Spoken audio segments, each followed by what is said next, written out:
आज हम लोग इनोवेशन फॉर सस्टेनेबल डेवलपमेंट देखेंगे।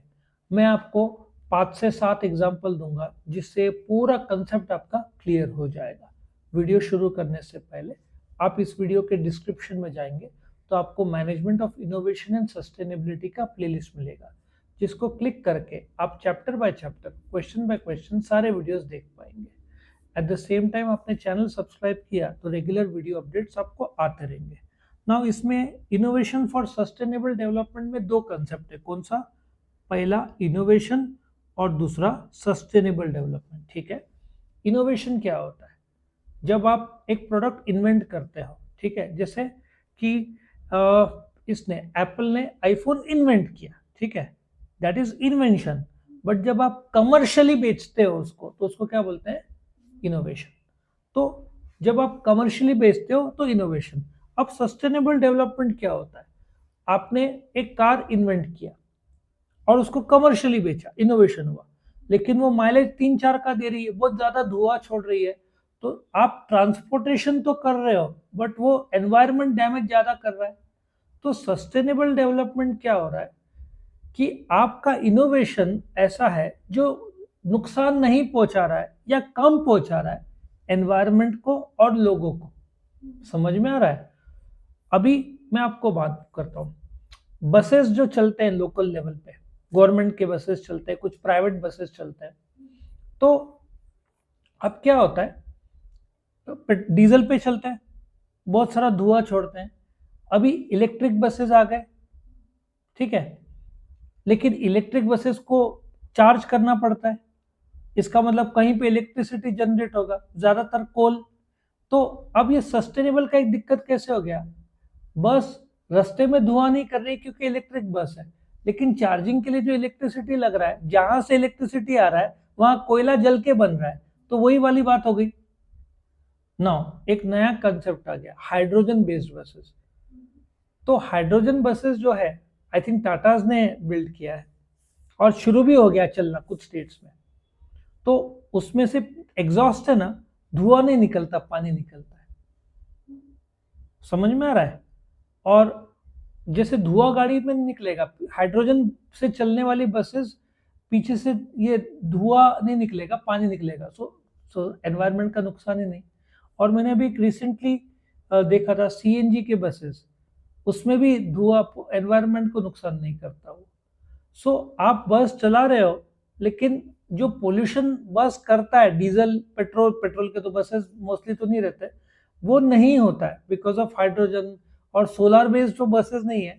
लेकिन वक्त के साथ साथ जो आप डेवलपमेंट कर रहे हो या इनोवेट कर रहे हो बस के या गाड़ियों के, वो माइलेज ज्यादा दे रहे हैं और धुआं कम कर रहे हैं। आ रहा है समझ में? अब एक और आपको बताता हूँ। रिलायंस का एग्जांपल ले लो। वर्ल्ड का सबसे बड़ा पेट्रोकेमिकल प्लांट कहाँ पे? जामनगर में। समुद्र का पानी वो लोग लेकर आते हैं, उसको डिसलाइनेट करते हैं, नमक हटाते हैं, हाथ धोने के लिए काम में आता है, फिर उसको सेकेंड टाइम फिल्टर करते हैं और पौधों में डालते हैं। इसको ही तो बोलते हैं सस्टेनेबल डेवलपमेंट। इनोवेशन कैसे किया? उन्होंने पानी को पहले नमक हटाया, इनोवेशन हुआ। ऑफ कोर्स इसको कमर्शियली नहीं बेच रहे, लेकिन ये लोग एक इकोसिस्टम ऐसे बनाया जहां पे पानी, सेम पानी का डबल यूज और एनवायरमेंट फ्रेंडली भी। आप नदियों से नहीं ले रहे हो, आप समुद्र से ले रहे हो, तो एनवायरमेंट भी प्रोटेक्टेड रहा। कितना अच्छा। So the current economic and social crisis ये सस्टेनेबल इनोवेशन की बात करता ही है। आज आप 20-30 साल पीछे चले जाओ, इफ महाराष्ट्र ले लो, एटलीस्ट मैं नासिक की बात कर रहा हूँ, बारिश आता था जून 10 को, एक टाइम टेबल पे था 30 साल पहले, और जाता था जून जुलाई अगस्त सितंबर 30 को। हर साल टाइम टेबल पे होता था। अभी टाइम टेबल जैसी कोई चीज नहीं रही। जून 10 को नहीं, कभी जुलाई को आएगा, कभी जून 2 का आएगा, कभी बारिश नवंबर दिसंबर में भी देखा है तो चालू है। सो टाइम टेबल सब खराब हो गया। सो ये क्राइसिस है, क्योंकि दिसंबर जनवरी में बारिश आई तो अंगूर और आम के जो जो फसल फसल तो नहीं, जो उगा रहे हैं वो लोग, वो खराब हो जाते हैं, उनको उस समय बारिश नहीं लगता है।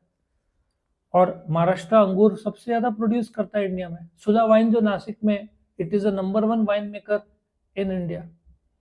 सो आप एनवायरमेंटल इनोवेशन सोचो कि जो धुआं निकलता है फैक्ट्री से उसको फिल्टर करके कम से कम एनवायरमेंटल डैमेज हो, क्योंकि वो नुकसान करेगा। सो इनोवेशंस क्या है? एक ऑल्टरनेटिव सॉल्यूशंस है to problem, electric car, organic farming. अच्छा, आपने सुना होगा ऑर्गेनिक दाल। ऑर्गेनिक दाल जो जो जगह से आप निकालते हो दाल या बनाते हो, वो 3 जगह उस जमीन में फार्मिंग जो होता है वहां पे केमिकल नहीं डाल सकते, उसके बाद सर्टिफिकेशन मिलता है ऑर्गेनिक का।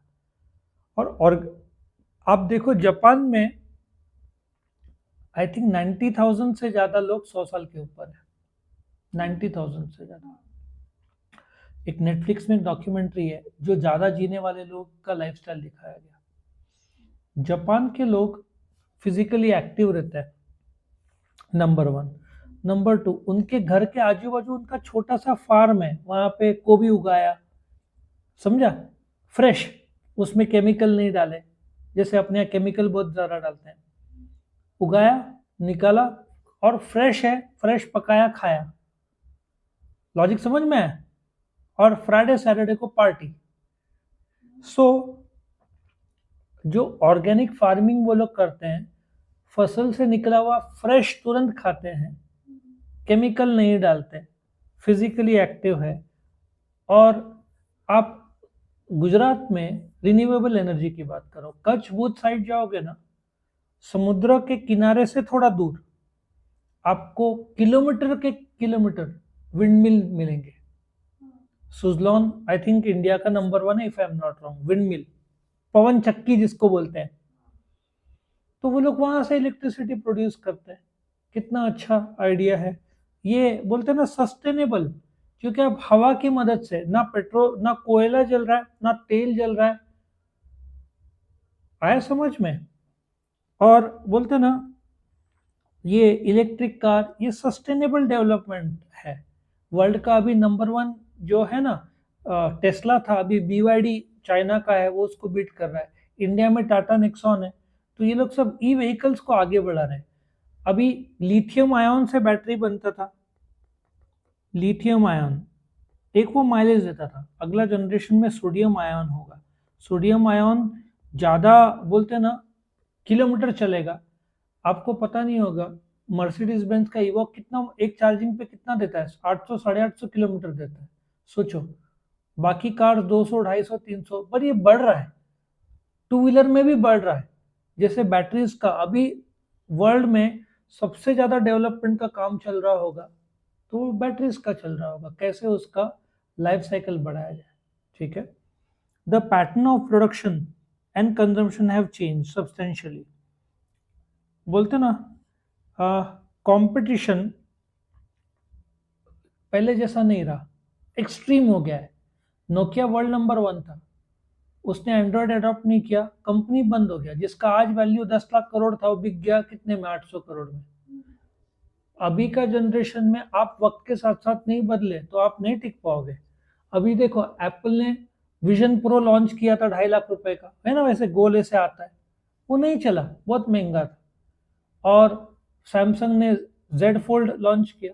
एप्पल को आज नहीं तो कल लॉन्च करना ही पड़ेगा, क्योंकि लैपटॉप का सेल वर्ल्ड वाइड कम हो गया है। लोग मोबाइल को लैपटॉप की तरह यूज कर रहे हैं, लेकिन लैपटॉप का साइज बड़ा है, मोबाइल का छोटा है, इसलिए फोल्ड करके अभी सैमसंग ने पेटेंट कराया है, जिसमें डबल फोल्ड मतलब ट्रिपल, ऐसे 3 खुलेगा। सोचो, चाइना ने डिटैचेबल किया है कि जैसे फोल्ड किया अलग हो जाएगा, मैग्नेट होगा, स्ट्रेट फॉरवर्ड बात है। तो टेक्नोलॉजी बहुत आगे आ रहा है। वायरलेस चार्जिंग, है ना, sustainable oriented innovation, philosophy, values organization का बदलता है, आपके प्रोडक्ट प्रोसेस प्रैक्टिस बदलते हैं। आप बोलते हैं ना हर चीज में सोशल और एनवायरमेंटल वैल्यू लाते हैं। आप अभी आप इधर चले जाओ पूना में, इसके वॉक्सवैगन के फैक्ट्री में, वॉक्सवैगन स्कोडा एक ग्रुप कंपनीज है, Volkswagen, Skoda, I think Lamborghini, Audi, ये सब क्या है, पोर्शे, ये सब एक ग्रुप कंपनीज है। आप जैसे पुणे में वॉक्सवैगन के प्लांट के अंदर एंटर करोगे, वो आपको यूरोप की तरह लगेगा। जितना 500 जो भी एकड़ है, वहां पे पेड़ पौधे उतने कायदे से एकड़ में होना चाहिए। सो यू विल फील कि आप सस्टेनेबल कर रहे हो। फैक्ट्री भी है लेकिन पेड़ और सब एक ऐसा उन्होंने इकोसिस्टम बनाया कि एनवायरमेंटल को डैमेज कम से कम हो। सस्टेनेबल इनोवेशन बेसिकली क्या करता है, ये तीनों dimension of sustainable, social, environmental and economic. Social मतलब क्या, आप सोसाइटी में गरीबी नहीं बढ़ा रहे हो, कम कर रहे हो, अच्छे प्रोडक्ट्स एट फेयर प्राइस दे रहे हो। अब ये कैसे सोशल का फायदा होगा, आप लोगों को नौकरी दे रहे हैं, कल्चर की तरफ ध्यान दे रहे हैं, जैसे पतंजलि आयुर्वेदा को प्रमोट कर रहा है, वो सोशल वेलबींग में काम में आता है। एनवायरमेंटल, जो पतंजलि है ये लोग ये नहीं यूज करते केमिकल, नेचुरल बेस्ड करते हैं। और इकोनॉमिक, आज मेरे ख्याल से वो कम से कम 20,000 करोड़ के ऊपर वाली कंपनी हो गई है।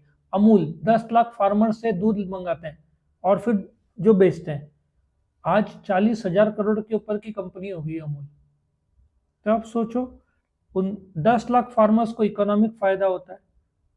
आज India is the largest producer in the milk in the world. कुछ ही साल में 60 करोड़ लीटर, 45 से 50 करोड़ लीटर दिन में दूध निकलता है। तो सोचो ना, बिकॉज गाय पवित्र माने जाते हैं इंडिया में, ठीक है, तो हम सम्मान करते हैं, बीफ के लिए नहीं मारते हैं। सो बोलते हैं ना, ये एक प्रकार का सस्टेनेबल इनोवेशन हुआ जिसमें आप सम्मान दे रहे हो और गाय भी दूध दे रही है और इससे लोगों को उसमें पनीर और दही और ये सब बेनिफिट दे रहे हैं। सो कंसेप्ट ऑफ सस्टेनेबल डेवलपमेंट, ये बोलते हैं ना, ब्रंटलैंड कमीशन रिपोर्ट ने बोला था कि मैं आपको बता रहा हूँ, कई बार मैं स्टूडेंट्स को बोलता हूँ कि मैं रास्ते में कचरा फेंकता नहीं, मैं जहाँ डस्टबिन रहा, कुछ प्लास्टिक रहा तो बैग में डालता हूँ फिर डस्टबिन में, क्योंकि हमारा जनरेशन तो खत्म हो जाएगा लाइफ, बट तो नेक्स्ट जनरेशन को सी मेरा काम क्या है या हमारा काम क्या है, नेक्स्ट जनरेशन वालों को ऐसा एनवायरनमेंट हम छोड़ के जाए कि उनको तकलीफ ना हो। लेकिन होना शुरू हो गया है। हमारा जनरेशन में जैसे मैंने बताया था, एक टाइम टेबल पे क्लाइमेट का था, गर्मी का, बारिश का, ठंडी का, एक क्लाइमेट टाइम टेबल पे आता था, टाइम टेबल पे जाता था। अब ये पूरा टाइम टेबल खराब हो गया है। क्यों? Global warming. और ग्लोबल वार्मिंग के जवाबदार हम लोग ही है। आप देखो, कोविड के टाइम में अपने नदियां कितने साफ थे, आज वापस लोग गंदे कर रहे हैं। आप कोई भी लेक में जाओ, आपको प्लास्टिक के बराबर मिलेगा। कितना भी पवित्र जगह हो, लोग समझते ही नहीं है। सो फ्यूचर जनरेशन को नुकसान नहीं होना चाहिए। कैसे हो रहा है नुकसान? आज 25-30 साल के बच्चे को हार्ट अटैक आ रहा है, 15-20 साल के बच्चे को हेल्थ प्रॉब्लम आ रहा है, हार्ट अटैक आ रहा है। फास्ट फूड, हमारे जनरेशन में फास्ट फूड कुछ था नहीं एज सच। अभी लोग को फास्ट फूड चाहिए, बर्गर और चिपोटले और मोमोज, कितना हार्मफुल रहता है ये लोग समझ ही नहीं रहे। वेस्टर्न ये लोग अडॉप्ट कर रहे हैं यंगस्टर्स, इसके वजह से सस्टेनेबल नहीं हो रहा है, लोगों का हेल्थ डाउन हो रहा है और फिटनेस लेवल्स, बोलते हैं ना, in terms of sudden heart attack से बहुत बढ़ गया। पहले था 40-50 के ऊपर लोगों को हार्ट अटैक आता था, अभी कुछ स्टेट्स में, गुजरात में 1,000-1,500 बच्चे पिछले 6 महीने 1 साल में हार्ट अटैक या ऐसे कुछ कारण की वजह से, गुजरात ही नहीं हर एक स्टेट में दिक्कत हो रहा है। बच्चे लोग वेप करते हैं, वेप पूरे बॉडी में सबसे, आप एक काम करो, 100 कार्डियोलॉजिस्ट के पास जाओ जो हार्ट के है ना, देखते हैं, 100 से पूरा सबसे बुरी चीज की हार्ट के लिए 100 के 100 नंबर 1 बोलेंगे स्मोकिंग। लोग समझते ही नहीं है, यंग जनरेशन में मैक्सिमम स्मोक करते हैं और फिर पूरा हेल्थ खराब होता है और 20-25-30 साल में दिक्कत हो रहा है लोगों को। तो सस्टेनेबल डेवलपमेंट में प्रेजेंट जनरेशन को वार्न करना चाहिए, लेकिन यंग जनरेशन कोविड के बाद सुनते कम है, ये फर्क हो गया है। They are more practical, experience करने के बाद ही, झटका लगने के बाद ही चेंज होता है। सो ये दिक्कत हो रहा है प्रेजेंट जनरेशन का। तो ये था इनोवेशन फॉर सस्टेनेबल डेवलपमेंट। आपको वीडियो पसंद है तो लाइक करना, फ्रेंड्स के साथ शेयर करना। इस वीडियो के डिस्क्रिप्शन में आपको प्लेलिस्ट मिलेगा, उसको आप क्लिक करोगे तो chapter by chapter, question by question सारे वीडियोस मिल पाएंगे। और चैनल को सब्सक्राइब कर लेना, रेगुलर वीडियो अपडेट्स आते रहेंगे। Thank you for watching.